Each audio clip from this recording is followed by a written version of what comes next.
Praise the Lord. హల్లెలూయా. దేవుని పరిశుద్ధ నామమునకు మహిమ కలుగును గాక. ప్రియమైన దేవుని బిడ్డలారా, గడిచిన కాలమంతా కూడా దేవుడు మిమ్మును మనందరిని కూడా సజీవ లెక్కలో ఉంచి ఆయన కాపాడిన విధానమును బట్టి దేవునికి స్తుతియు మహిమ ఘనత ప్రభావములు కలుగునుగాక. ఈ సమయంలో ప్రత్యేకముగా మా యొక్క సియోను జీవము గల క్రీస్తు సువార్త పరిచర్యలకు మిమ్మల్ని ప్రేమపూర్వకంగా ఆహ్వానిస్తూ ఉన్నాం. దేవునికి మహిమ కలుగునుగాక. ఈ యొక్క కార్యక్రమము మీకు ఎంతగానో ఆశీర్వాదకరముగాను ఆధ్యాత్మికముగా బలపరిచేదిగా ఉంటున్నదని నమ్ముచూ ఉన్నాం. మిమ్మల్ని బట్టి ప్రతి దినము కూడా ప్రార్థన చేస్తూ ఉన్నాం. దేవుడు మిమ్మను, మీ కుటుంబాలను, మీ యొక్క చేతి పనులను, వ్యాపారములను, ఉద్యోగములను ప్రభు దీవించునగాక. ఆమేన్. Praise the Lord. మంచిది ప్రియులారా, మరొకసారి మా యొక్క సియోను జీవము గల క్రీస్తు సువార్త సంఘముల యొక్క ఫౌండర్ అయినటువంటి డాక్టర్ ఎస్ పదం గారికి, వారి కుటుంబానికి కూడా ప్రత్యేకమైన శుభములు తెలియపరుస్తూ ఉన్నా. దేవుడు వారికి మంచి ఆయురారోగ్యమును దీర్ఘాయుష్ను అనుగ్రహించి తన పరిచర్యలో ప్రభు యొక్క మహిమార్థమై వారు వాడబడినట్లుగా వారి కొరకు, వారి యొక్క ప్రయాణముల కొరకు, వారి కుటుంబం కొరకు ప్రార్థించవలసిందిగా ప్రభు పేరట తెలియపరుస్తూ ఉన్నాడు. వారికి కుమార్తె, అల్లుడు గారు కుమారుడు, అదేవిధముగా కుమారుడు, కోడలు, వారికి 2 బిడ్డలు ఉంటూ ఉన్నారు. వారందరి కొరకు కూడా మీ యొక్క అనుదిన ప్రార్థనలో జ్ఞాపకం చేసుకొనమని ప్రభు పేరట తెలియపరుస్తూ ఉన్నా. దేవునికి స్తోత్రం కలుగునుగాక. మంచిది ప్రేమైన దేవుని బిడ్డలారా, పరిశుద్ధ గ్రంథముల నుంచి గత కొన్ని వారములుగా మనము ప్రకటన గ్రంథములోని 7 సంఘములలో వాటి యొక్క అనుభవాలను, వాటి యొక్క పరిస్థితులను గురించి మనము నేర్చుకుంటూ ఉన్నాం. అయితే ఈ వారము 4వ సంఘమగు తుయతైరా అనబడే సంఘమును గురించి మనము ధ్యానించుకుందామని ప్రభు పేరట తెలియపరుస్తున్నాను. మీ యొక్క పరిశుద్ధ గ్రంథం ఉన్నట్లయితే అట్టి గ్రంథమును తెరచి ప్రకటన గ్రంథముల నుంచి 2వ అధ్యాయము 18వ వచనం మొదలుకొని 29వ వచనం వరకు చదవలసిందిగా ప్రభు పేరట తెలియపరుస్తూ ఉన్నా.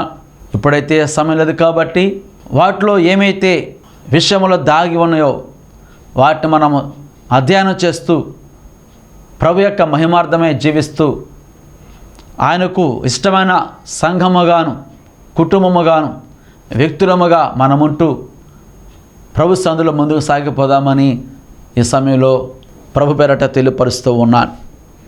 చూడండి, అక్కడ అంటున్నాడు కదా, తుయతైరాలో ఉన్న సంఘపు దూతకు ఇలాగు వ్రాయము, అగ్నిజ్వాల వంటి కన్నులను, అపరంజిని పోలిన పాదములను గల దేవుని కుమారుడు చెప్పు సంగతులేవనగా, నీ క్రియలను, నీ ప్రేమను, నీ విశ్వాసమును, నీ పరిచర్యను, నీ సహనమును నేను ఎరుగుదును. నీ మొదటి క్రియల కన్నా నీ కడపటి క్రియలు మరి ఎక్కువైనవని ఎరుగుదును. ఆమేన్. దేవుడి యొక్క లేఖన భాగమును మన వినికిడిలో దీవించి అటు వాక్యం ద్వారా ప్రభు వినుచున్న ప్రతి ఒక్కరితో కూడా ఆయన మాట్లాడునుగాక. ఆమేన్. ప్రార్థన చేద్దాం. పరిశుద్ధుడా, ప్రేమగల మా తండ్రి, కృపగల మా ప్రభువా, సర్వోన్నతుడా తండ్రి దేవా, మీ యొక్క ఘనమైన నామాన్ని స్తుతిస్తూ ఉన్నా. ఈ సమయంలో తుయతైరాలో ఉన్నటువంటి సంఘం యొక్క పరిస్థితి ద్వారా ప్రభువా వినుచున్నటువంటి మాతోను, మా సంఘములతో మీరు మాట్లాడు దేవుడు అంటూ ఉన్నారు. మమ్మను కూడా మీరు సరిచేసే దేవుడిగా ఉంటున్నారు. మీ యొక్క మాటకు లోబడి మేము కూడా మా జీవితాలను ప్రభువా, మా కుటుంబాలను సరి చేసుకోవడానికి కృప చూపించండి. యేసు పరిశుద్ధ నామమున అడుగుచున్నాము తండ్రి. ఆమేన్. Praise the Lord. హల్లెలూయా. మంచిది ప్రియులారా, దేవుని యొక్క గ్రంథములో మనం చదివినటువంటి ఈ యొక్క ప్రకటన గ్రంథము 2వ అధ్యాయము 18వ వచనం మొదలుకొని తర్వాత అయినా సరే మీకు సమయం ఉన్నప్పుడు ఆ యొక్క భాగం అంతా కూడా చదవలసిందిగా ప్రభు పేరట తెలియపరుస్తూ ఉన్నాను. చూడండి, ఇక్కడ 4వదిగా తుయతైరలో ఉన్నటువంటి సంఘము గురించి ప్రభువు తెలియపరుస్తూ ఉన్నాడు. దేవునికి స్తోత్రం కలుగును గాక. తుయతైర అనే మాటకు అర్థము బలి అర్పించుట లేక బలి అన్నటువంటి భావమును కలిగి ఉంటూ ఉన్నది. ఈ యొక్క పట్టణము కూడా చిన్న ఆసియాలో పడమటి దిక్కున్నటువంటి ఒక పట్టణముగా ఉంటూ ఆ యొక్క భాగములో లిడియా అనబడినటువంటి ఉత్తరముగా ఉన్నటువంటి ముఖ్య పట్టణముగా ఉంటూ ఉన్నది. ఈ యొక్క తుయతైర అనబడే పట్టణము లేక ఈ ప్రాంతము మనం గమనించినట్లయితే పెర్గమ నుంచి సార్దీసునకు వెలుచున్నటువంటి ఆ యొక్క మార్గములో ఉంటూ ఉన్నది. దేవునికి స్తోత్రం కలుగును గాక. చూడండి పిల్లారా, ఈ యొక్క పట్టణం యొక్క ప్రాముఖ్యతలు ప్రతి ప్రాంతంలో కూడా, ప్రతి పట్టణము, ప్రతి ఒక్క దేశము కూడా కొన్ని విషయాలకు ప్రఖ్యాతి చెందినవిగా ఉంటూ ఉంటాయి. ఆ భాగములోనే ఈ యొక్క పట్టణము కూడా దేని కొరకు ప్రసిద్ధి చెందినదంటే ఇది పురాతన పట్టణముగా ఉంటూ ఉన్నది. తుయతైర మాత్రమే కాదు కానీ సెలోపియా, అహిప్యా అనబడినటువంటి 2 పేర్లు కూడా అంతకుముందు ఉంటూ ఉన్నవి. ఆ తర్వాత క్రీస్తుకు పూర్వము 280వ సంవత్సరం అంతియొకయ రాజులలో ఒక రాజు దీనిని పట్టి తన స్వాధీనం తీసుకొని వచ్చి ఈ ప్రాంతమునకు తుయతైర అనబడేటువంటి పేరును పెట్టినట్లుగా చరిత్ర తెలియపరుస్తూ ఉన్నది. దేవునికి స్తోత్రం కలుగును గాక. ఇంకా మనం గమనించినట్లయితే ఈ పట్టణము దేనికి ప్రసిద్ధి చెందింది అని మనం ఆలోచన చేసినట్లయితే ఇక్కడ ఎక్కువగా చేతి పనులు చేస్తూ ఉండేవారట. వాటికి మిగిల ప్రసిద్ధి నొందినది అనగా ధూమ్రవర్ణ వస్త్రములు నేయుటయు, వస్తువులు తయారు చేయుటయు, ఇత్తడి అదేవిధముగా మరికొన్ని లోహములతో వస్తువులను తయారు చేయుటయు ఇది ప్రసిద్ధిగాంచిన పట్టణముగా ఉంటూ ఉన్నది. దేవునికి స్తోత్రం కలుగును గాక. అంత మాత్రమే కాక ఫిలిప్పి పట్టణంలో ఉన్నటువంటి ఒక స్త్రీ అనగా లూదియా అనబడే స్త్రీ ఫిలిప్పి పట్టణంలో ఆమె ప్రభునందు విశ్వాసం ఉంచి క్రైస్తవురాలైనట్లుగా మనము ఎరిగి ఉంటూ ఉన్నాం. అపోస్తలుల కార్యము గ్రంథము 16వ అధ్యాయము 14వ వచనములో మనము ఆమె గురించి చదువుతూ ఉంటాం. అయితే ఆ యొక్క స్త్రీ కూడా ఈ పట్టణానికి సంబంధించిన స్త్రీ అయి ఉంటూ ఉన్నది. ఈ యొక్క ప్రాంతం మనం గమనించినట్లయితే ఇత్తడి పనులకును చాలా పేరు ప్రఖ్యాతులు కాంచినది. దేవునికి స్తోత్రం కలుగును గాక. కాబట్టి చూడండి, ఇక్కడ మనం గమనించినట్లయితే ఈ ప్రాంతంలో యూదులు అనేకులుగా ఉంటూ ఉండేవారు.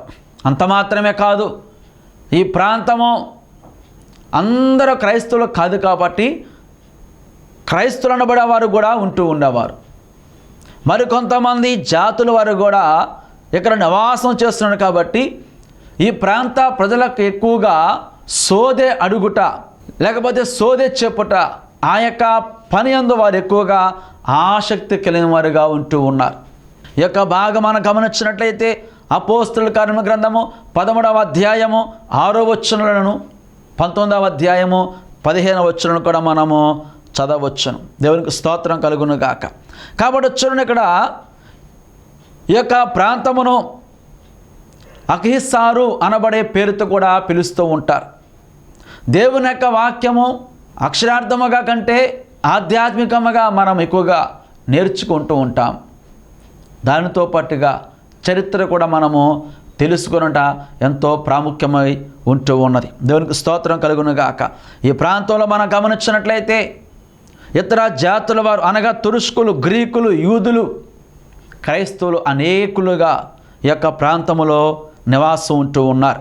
ఇంకా మనం గమనించినట్లయితే పూర్వం యొక్క ప్రాంతము రాళ్లతోనూ కలపతోనూ కట్టబడినటువంటి గృహములు కలిగి ఉంటూ ఉన్నది. దేవునికి స్తోత్రం కలుగును గాక. ప్రైజ్ ద లార్డ్, హల్లెలూయా. కాబట్టి చూడండి పిల్లారా, ఈ యొక్క ప్రాంతం మనం గమనించినట్లయితే అపోలో అనగా సూర్యదేవత, మరికొన్ని దేవతలను కూడా ఇక్కడ ఆరాధిస్తూ ఉండేవారు. కాబట్టి చూడండి ప్రియమైన దేవుని బిడ్డలారా, అంత మాత్రమే కాదు కానీ కొన్ని చేతి పనులు ఇక్కడ చేస్తూ ఉండేవారు. చూడండి, ఎవరైతే ఏ పని జరిగిస్తూ ఉన్నారో, ఎందులో ప్రసిద్ధి చెంది ఉంటా ఉన్నారో వాటి ద్వారా దేవుడు వారితో మాట్లాడుచూ ఉన్నాడు. ఈ యొక్క సంఘముతో మనం గమనించినట్లయితే ఆయన అంటున్నాడు కదా, అగ్నిజ్వాల వంటి కన్నులను అపరంజిని పోలిన పాదములు గల దేవుని కుమారుడు చెప్పు సంగతులు ఏమనగా, అనగా ప్రాముఖ్యముగా వారు వేటితో అయితే ఎక్కువగా పని జరిగిస్తూ ఉన్నారో వాటి నుంచి దేవుడు వారితో మాట్లాడచ్చు. మన దేవుడు ఎలాంటి వాడో, ఆయన యొక్క మహిమ, ఆయన ప్రభావము, ఆయన శక్తి, ఆయన ఘనత ఎలాంటిదో కూడా వారికి తెలియపరుస్తూ ఉన్నాడు. చూడండి పిల్లారా, మన యొక్క దేవుడు మనం గమనించినట్లయితే ఆయన దహించు అగ్ని ఉంటా ఉన్నాడు అని కూడా దేవుని యొక్క వాక్యములో మనము చదవచ్చును. చూడండి దయచేసి హెబ్రీ పత్రిక 12వ అధ్యాయము చివరి భాగములో ఆయన అంటున్నాడు కదా 29వ వచనములో, ఏలైనగా మన దేవుడు దహించు అగ్ని ఉన్నాడు. కాబట్టి పిల్లారా, మనము సేవించుచున్న దేవుడు, మనం నమ్ముకున్న దేవుడు, మనము ఆరాధించిన దేవుడు ఆయన సాదాస్యదా దేవుడు కాదు. ఆయన ఒక సామానుడు కాదు. మనము ఆయనను ఏర్పరచుకోలేదు, కానీ ఆయనే మనలను ఏర్పరచుకొని ఉన్నాడు. ఆయన సృష్టికర్త ఉంటూ ఉన్నాడు. ఆయన సర్వశక్తిమంతుడిగా ఉంటూ ఉన్నాడు. ఆయన తనను తాను గురించి ఆయన ఎన్నో విధములుగా పరిచయం చేసుకున్నట్లుగా దేవుని యొక్క వాక్యం మనం చదివినట్లయితే మనము క్షుణ్ణముగా అర్థం చేసుకొనవచ్చును. అదే చూడక్కడ అన్నాడు కదా, అగ్నిజ్వాల వంటి కన్నులను అపరంజిని పోలిన పాదమును గల దేవుని కుమారుడు చెప్పు సంగతులేమనగా, దేవునికి స్తోత్రం కలుగునుగాక. ఆ సంఘముతో ప్రభు మాట్లాడుచున్నట్టే మాట మనం గమనించినట్లయితే, నీ క్రియలను, నీ ప్రేమను, నీ విశ్వాసమును, నీ యొక్క సహనమును, నీ పరిచర్యను నేను ఎరుగుదును. దేవునికి స్తోత్రం కలుగునుగాక. అనగా చూడని ప్రేమైన దేవుని బిడ్డలారా, ఈ సంఘము 5 ప్రాముఖ్యమగు విషయాలను కలిగి ఉంటుంది. ఏమాత్రం కూడా సందేహం లేకుండా మంచి క్రియలు జరిగిస్తూ ఉన్నారు, సత్క్రియలు జరిగిస్తూ ఉన్నారు. అంత మాత్రమే కాదు, ఆ సంఘములో ప్రేమ ఉన్నదట. ఒకరి ఎడల ఒకరు దేవుని యొక్క ప్రేమ కనపరుస్తూ, సహోదర ప్రేమ కనపరుస్తూ ఆ ప్రేమతో వారు జీవిస్తూ ఉన్నారు. అంత మాత్రమే కాదు, విశ్వాసం కలిగి ఉంటా ఉన్నారు. మరి యొక్క పట్టణంలో అనేకులు కూడా తమ యొక్క ఇష్టమగు వారిని సేవిస్తూ ఉంటుంటే, వీరైతే దేవుని పట్ల ఉన్న విశ్వాసమును విడిచిపెట్టక ఆ విశ్వాసమును గట్టిగా పట్టుకొనొచ్చు ఉంటూ ఉన్నారు. అంత మాత్రమే కాక పరిచర్య జరిగిస్తూ ఉన్నారు. మందిరములో లేక సంఘములో ఎవరికి వారు వచ్చి కూర్చొని వెళ్ళిపోవడం కాదు, కానీ ప్రతి ఒక్కరు కూడా పరిచర్య చేస్తూ ఉన్నారు. ఒకరు పాటలు పాడటము, ఒకరు ప్రార్థించటము, మరొకరు ఏకీభవించటము. అంత మాత్రమే కాదు, ఆ మందిరంలో ఏమైతే పని ఉంటుందో వారందరూ కలిసి పని చేస్తూ ఉన్నారు. దేవునికి స్తోత్రం కలుగును గాక. ఈనాడు అలాంటి పరిచర్య చేసేవారు చాలా అరుదుగా ఉంటూ ఉన్నారు. కాబట్టి ఈ యొక్క సంఘములైతే వారు పరిచర్య చేసేవారుగాను సహనము కలిగిన వారుగా ఉంటూ ఉన్నారు. అంత మాత్రమే కాదు, ఆయన అన్నాడు కదా, నీ మొదటి క్రియల కన్నా నీ కడపటి క్రియలు మరి ఎక్కువైనవని ఎరుగుదును.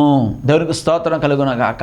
అనగా చూడండి పిల్లారా, వారిలో ఉన్నటువంటి ఆ యొక్క సత్క్రియలు, ప్రేమ, విశ్వాసము, పరిచర్య, సహనము అవి దినదినము కూడా ఎక్కువ వచ్చున్నాయి, కానీ ఎప్పటికప్పుడు ఇంకా అవి అధికమవుతున్నాయి, కానీ ఏమాత్రము కూడా బలహీనపడటము లేదు. ప్రేమ తగ్గిపోవటము లేదు, సహనం తగ్గిపోవటము లేదు. ప్రారంభమైనటువంటి ఆసక్తి ఆ తర్వాత కోల్పోయినటువంటి పరిస్థితి వారికి లేకుండా నిత్యము కూడా చివరి వరకు అలాంటి అనుభవాన్ని కొనసాగిస్తూ ఉన్నారు. ఈనాడు మన సంఘములలో కూడా అలాంటి అనుభవాన్ని మనం కలిగి ఉండాలని, ప్రారంభంలో ఎలాంటి ప్రేమను, భక్తిని, ప్రార్థన జీవితమును, సహనమును, ఓర్పును, పరిచర్య జరిగిస్తూ ఉన్నావో దానిని కడ వరకు కూడా మనము కొనసాగించాలని ఈ సంఘమును మన ఎదుట పెట్టి దేవుడు మనతో మాట్లాడుతూ ఉన్నాడు. దేవునికి స్తోత్రం కలుగును గాక. ప్రైజ్ ది లార్డ్, హల్లెలూయా. కాబట్టి చూడండి పిల్లారా, ఇంకా మనం గమనించినట్లయితే ఈ యొక్క సంఘములో ఇవన్నీ కూడా, ఈ యొక్క 5 విషయాలకు కూడా మంచి క్రియలుగా ఉంటూ ఉండగా దేవుడు అంటున్నాడు కదా, 20వ వచనం మనం చదివినట్లయితే, అయినను నీ మీద తప్పు ఒకటి నేను మోపవలసి ఉన్నది. ఏమనగా తాను ప్రవక్తినని చెప్పుకొనుచున్న యెజబెలును స్త్రీని నీవు వండనిచ్చుచున్నావు, జారత్వము చేయుటకును విగ్రహములకు బలి ఇచ్చిన వాటిని తినుటకును అది నా దాసులకు బోధించుచు వారిని మోసపరచుచున్నది. కాబట్టి మారు మనసు పొందుటకు నేను దానికి సమయం ఇచ్చుదను, కానీ అది తన జారత్వం విడిచిపెట్టి మారు మనసు పొందనొల్లదు అంటూ ఉన్నాడు. కొన్ని మంచి పనులు ఉంటా ఉన్నాయి, మరికొన్ని దేవునికి అయిష్టమగు పనులు కూడా ఉంటూ ఉన్నవి ఆ సంఘములో. దేవుని యొక్క వాక్యం మనం గమనించినట్లయితే, యెజబెలు స్త్రీ తన యొక్క భర్తయగు అహాబు రాజును, తన యొక్క జీవితాన్ని, తన యొక్క కుటుంబాన్ని, తన యొక్క రాజ్యాన్ని కూల్చివేసినటువంటి స్త్రీగా ఉంటూ ఉన్నది. తన భర్తను దేవుని నుంచి దూరం చేసేసి అన్య దేవతలకును విగ్రహాధికుడిగా మార్చివేసిన స్త్రీగా ఉంటూ ఉన్నది. ఆయన దేనైతే ఇతర వస్తువులను లేక పొలములను ఆశించున్నాడో అవతల వారిని చంపివేసి మరి ఆ యొక్క ఆశించిన వాటిని తీసుకొని వచ్చినటువంటి స్త్రీగా ఉంటూ ఉన్నది. కాబట్టి అలాంటి వారి యొక్క బోధలు, అలాంటి వారి యొక్క మనస్తత్వము, ఇతరులకు హాని కలిగించటము, ఇతరులను ఆధ్యాత్మికంగా పడగొట్టటము, వారిని లోకతట్టు త్రెప్పటము, జాగ్రత్తము చేయటకును అనేక విధములుగా ఆ సంఘములో మరి కొందరు ఉండి మోసపరచుచున్నారని దేవుడు తేటతెల్లముగా మాట్లాడుచూ ఉన్నాడు. దేవునికి స్తోత్రం కలుగును గాక. కాబట్టి పిల్లారా, దేవుని యొక్క వాక్యం మనం గమనించినట్లయితే సంఘానికి వచ్చిన ప్రతి ఒక్కరు కూడా దేవుని పట్ల విశ్వాసముతోనూ ప్రార్థనతోనూ అన్ని విషయాల్లో కూడా పరిచర్యలోనూ సహనములోనూ సంఘమంతా కూడా ఏక మనసు కలిగి ఉండాలి. కొందరు మంచివారు కానీ కొందరు చెడ్డవారు కూడా కాదు, కానీ దేవుని యొక్క సేవకుని యొక్క మాటకు లోబడచ్చు, దేవుని యొక్క వాక్యానికి లోబడచ్చు, దేవునికి లోబడచ్చు.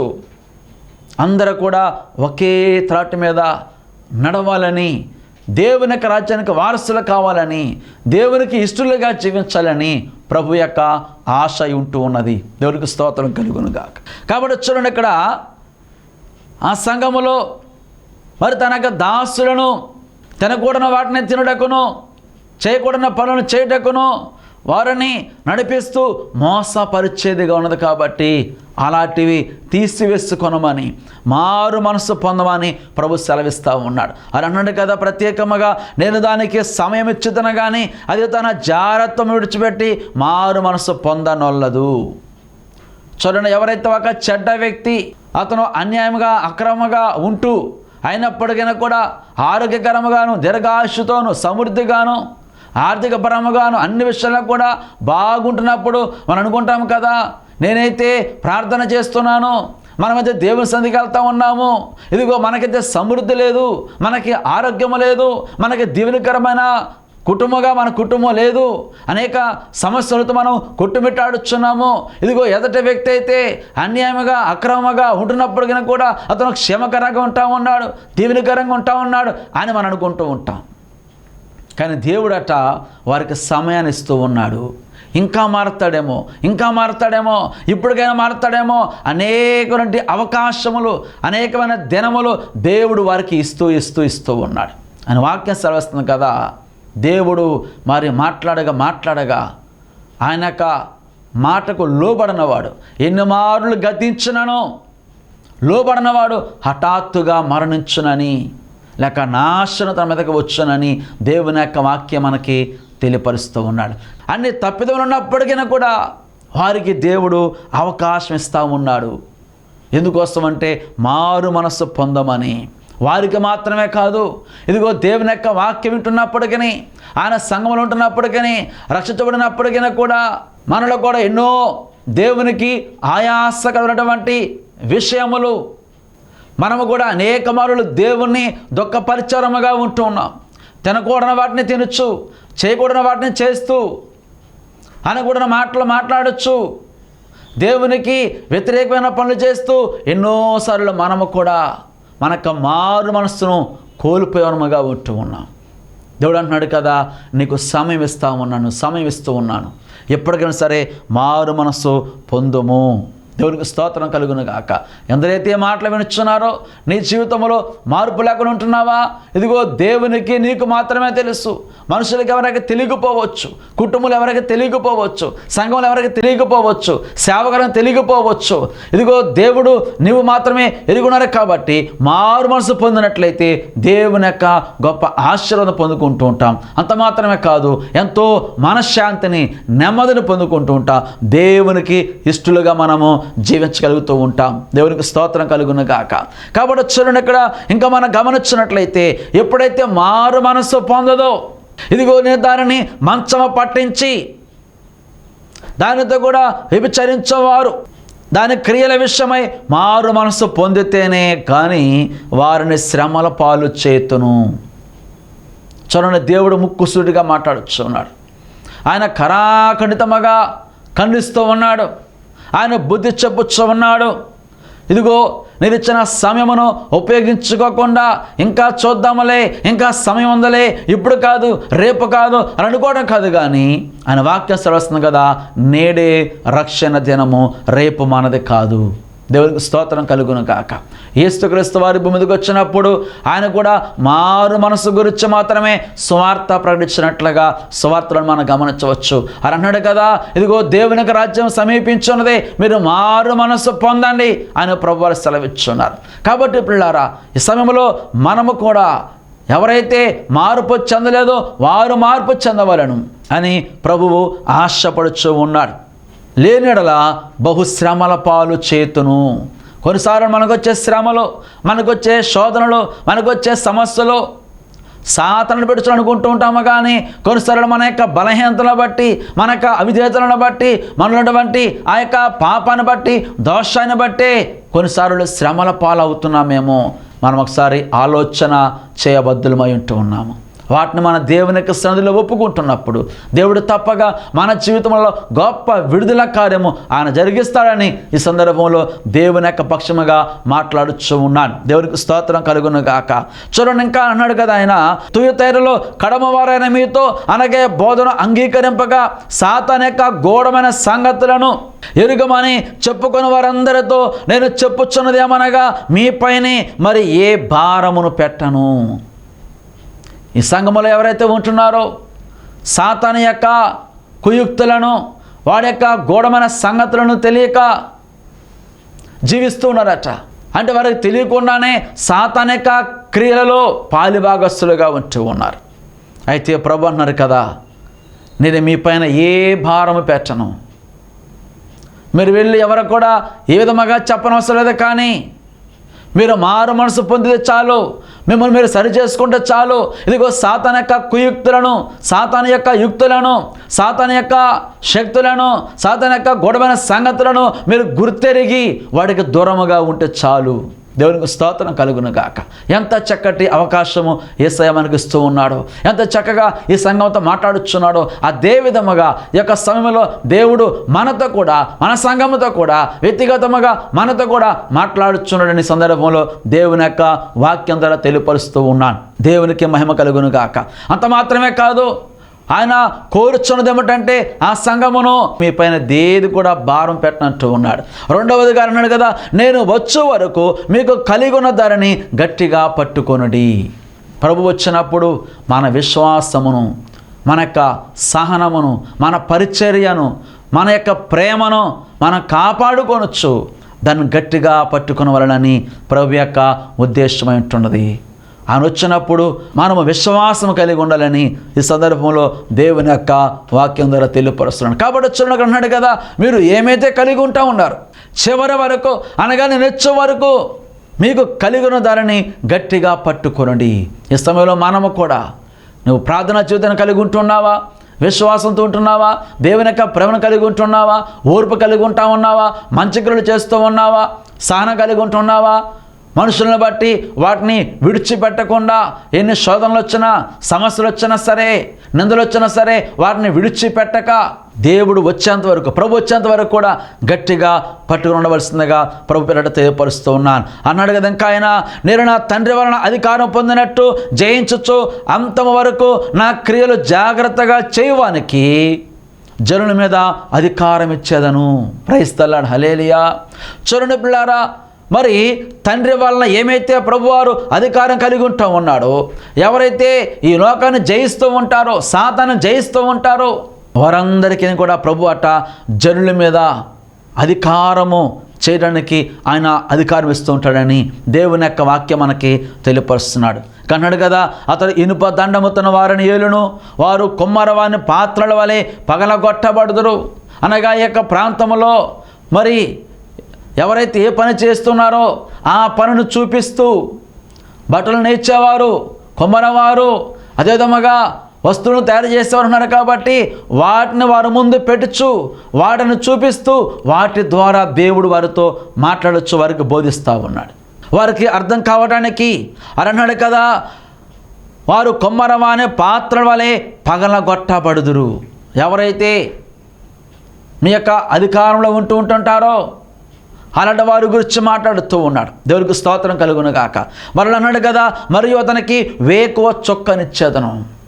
వేకువ చుక్క అనగా దైవ జ్ఞానము.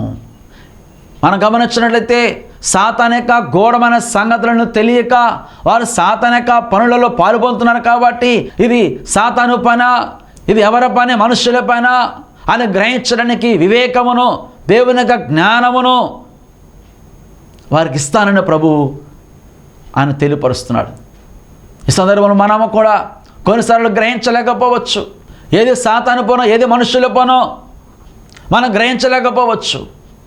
అలాంటి వివేకము కావాలంటే, అలాంటి వివేచన కావాలంటే, జ్ఞానము కావాలంటే ప్రభు యొద్దకు వచ్చినప్పుడు దేవుడు మనకట ఆయన వేకువ చుక్కను అనగా దైవ జ్ఞానమును, వాక్య జ్ఞానమును ఆయన తప్పక అనుగ్రహించేవాడు అంటున్నాడు. ఆయన అంటున్నాడు కదా, మీలో ఎవరికైనా జ్ఞానము కొదుగునట్లయితే నన్ను అడుగుమో, నేను వారికి జ్ఞానమును సమృద్ధిగా ఇచ్చేదను. పైనుంచి వచ్చే జ్ఞానము అది పవిత్రమైనదని దేవుని యొక్క వాక్యం మనకి తెలియపరుస్తూ ఉన్నాడు. దేవునికి స్తోత్రం కలుగును గాక. కాబట్టి పిల్లారా, ఆ సంఘముతో ప్రభు ఎలాగైతే మాట్లాడుచున్నాడు, అందులో ఏవైతే మంచి విషయాలు ఉంటా ఉన్నాయో వాటిని మనము కూడా కలిగి ఉండాలని, ఆ చెడ్డ వాటిని మనము దూరపరచాలని దేవుని జ్ఞానం కొరకు మనం అడుగుదాము, ప్రార్థన చేద్దాము. దేవుడు తప్పగా మన కుటుంబాల్లో, మన సంఘములలో ఆయన అద్భుత కార్యములు, ఆశ్చర్య కార్యములు, స్వస్థత కార్యములు ఆయన జరిగించి తన యొక్క రాకడ వరకు కూడా మనలను సిద్ధపరచాలని ప్రవాసపడుతూ ఉన్నాడు. అట్టి కృప యేసయ్య మనందరికీ అనుగ్రహించి నడిపించునుగాక. ఆమేన్, ఆమేన్. ప్రార్థన చేద్దాం. దయచేసి ఇంతవరకు దేవుని యొక్క మాటలు విన్నవారు ప్రార్థనలు ఎక్కిపోయినట్లయితే ప్రార్థన చేద్దామా. పరిశుద్ధుడా, ప్రేమగల మా తండ్రి, కృపగల మా ప్రభువా, సర్వోన్నతుడా తండ్రి దేవా, మీ యొక్క ఘనమైన నామాన్ని స్తుతిస్తూ ఉన్నాం.